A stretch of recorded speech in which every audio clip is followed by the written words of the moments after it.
Zap mga bro, isang mapagpalang araw sa ating lahat. Ang gagawin natin ngayon, isang Vivo cellphone repair muna tayo ngayon. Problema nito ay LCD. So andito na yung bagong LCD. Ito na. Bago pa ito, bago. So ito po yung ipapalit natin. Simulan natin.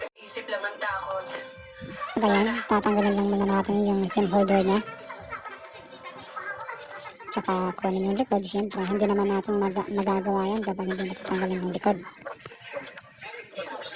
Yun, ingat-ingat na lang natin kasi baka mapunit yung pinaka-fingerprint flex niya. Mahirap yun. Isa-isahin natin tanggal yung mga tornilyo, syempre. So, magpalang araw po sa inyong lahat. Ako po inyong lingkod, J-Mang. Yan, ang battery nga pala ni Ata ay medyo malambot na. Hindi na siyang palitan, pero nasa kanya para yung desisyon. Painitan lang natin yung dati ng LCD para masyadong malambot pag pinahirapan.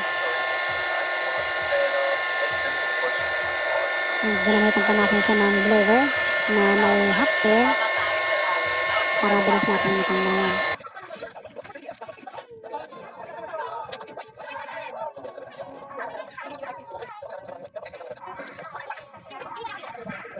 Ayan, ginamitan natin siya ng plastic para pangkuha. Ayan, natanggalan natin siya. Siyempre, ang susunod natin gagawin ay lilinisan natin yung pinaka middle frame niya, yung kakabitan ng LCD. Ayan, kailangan natin linisin ng maigi dyan para paglagay natin ng LCD ay